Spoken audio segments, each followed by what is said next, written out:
ناظرین، سیدنا امیر معاویہ رضی اللہ تعالیٰ عنہ کی سلطنت کو، جس کا زمانہ 20 سال ہے، ضرور کامیاب سلطنت کہا جا سکتا ہے، کیونکہ ان کے زمانہ سلطنت میں کوئی مدعی سلطنت اور ان کا رقیب ان پر خروج نہیں کر سکا۔ ان کے زمانہ میں مشرق، مغرب، شمال، جنوب، ہر طرف اسلامی حکومت کے رقبہ نے وسعت پائی۔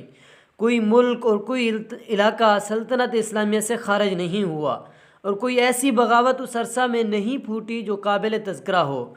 ملک میں ڈاکہ زنی اور شورش جیسی کہ سیدنا علی رضی اللہ تعالیٰ عنہ کے زمانہ میں عراق و ایران کے اندر پائی جاتی تھی، باقی نہیں رہیں۔ مسلمانوں نے بحری لڑائیاں شروع کیں، اور مسلمانوں کی بحری طاقت کا لوہا بھی رومیوں اور عیسائیوں نے مانا۔ ان کے زمانہ میں زیاد بن ابی سفیان اور بعض دوسرے عاملوں نے عراقیوں اور ایرانیوں پر کسی قدر سختی اور تشدد کو روا رکھا، لیکن ان عراقیوں اور ایرانیوں پر اگر سختی اور تشدد نہ ہوتا تو ظلم تھا، اور امیر معاویہ کی حکومت کا ایک نقص سمجھا جاتا۔ مسلمانوں پر سب سے پہلے امیر معاویہ نے برید مقرر کیے، اور ان کے لیے ایک نظام اور آئین مقرر فرمایا جس کو محکمہ ڈاک کہا جاتا ہے۔ سب سے پہلے احکام پر مہر لانے اور ہر حکم کی نقل دفتر میں محفوظ رکھنے کا طریقہ انہوں نے ایجاد کیا، اور امیر معاویہ کی مہر پر لکل عمل ثواب، یعنی ہر عمل کا ثواب ہے، کنندہ تھا۔ خانہ کعبہ پر اب تک غلاف پہلے غلافوں کے اوپر ہی چڑھائے جاتے تھے، انہوں نے تمام غلافوں کو اتروایا اور حکم دیا کہ جب نیا غلاف چڑھایا جائے تو پرانا غلاف اتار لیا جائے۔ اسلام میں سب سے پہلے امیر معاویہ رضی اللہ تعالیٰ عنہ نے ہی پہرہ دار دربان مقرر کیے، انہوں نے ہی سب سے پہلے محکمہ رجسٹری قائم کیا، سب سے پہلے انہوں نے ہی بحری جہاز بنائے اور بحری فوج تیار کی۔ سیدنا امیر معاویہ اپنی حکومت قائم کرنے اور اپنی قوم اور خاندان کے اقتدار کو بنو ہاشم پر فائق کرنے کے ضرور خواہشمند تھے، لیکن ساتھ ہی وہ اپنی اس خواہش کو پورا کرنے میں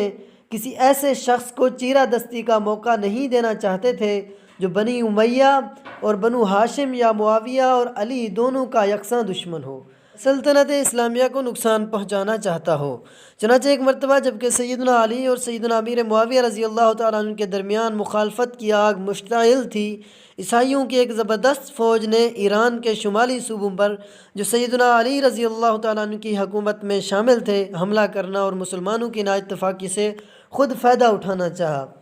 سیدنا علی رضی اللہ تعالیٰ عنہ نے اس علاقے کو جس پر عیسائیوں کا حملہ ہونے والا تھا بچانے کی کوشش نہیں کر سکتے تھے۔ اگر عیسائیوں کا یہ حملہ ہوتا تو سلطنت اسلامیہ کا ایک وسیع ٹکڑا کٹ کر عیسائی حکومت میں شامل ہو جاتا۔ عیسائی سیدنا علی رضی اللہ تعالیٰ عنہ کی مشکلات سے واقف اور امیر معاویہ رضی اللہ تعالیٰ عنہ کی طرف سے مطمئن تھے، کیونکہ امیر معاویہ رضی اللہ تعالیٰ عنہ اور سیدنا علی رضی اللہ تعالیٰ عنہ کی مخالفت اور ایک دوسرے کے خلاف زور آزمائی بھی وہ دیکھ رہے تھے۔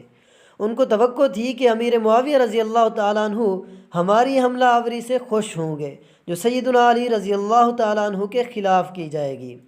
لیکن سیدنا معاویہ نے اس خبر کے سنتے ہی عیسائی قیصر کی توقع کے خلاف ایک خط قیصر کے نام بھیجا جس میں لکھا تھا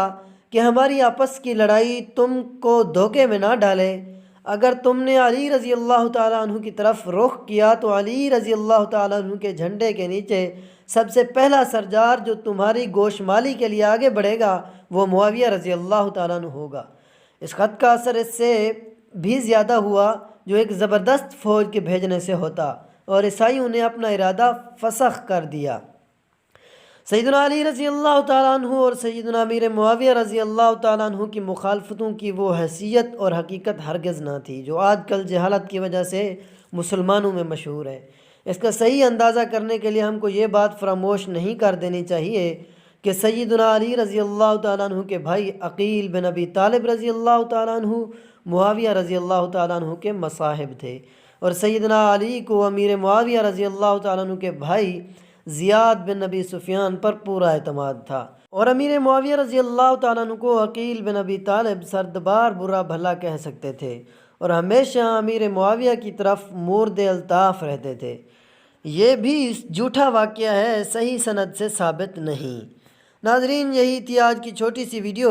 اگر ویڈیو آئی ہو آپ کو پسند تو آپ نے کر دینا ہے ہمارے چینل کو سبسکرائب، اور ساتھ ہی جڑے بیل آئیکن کو پریس کر دینا ہے تاکہ اس طرح کہ ہم کوئی بھی ویڈیو اپلوڈ کرتے ہیں تو آپ تک بآسانی وہ پہنچ جائے۔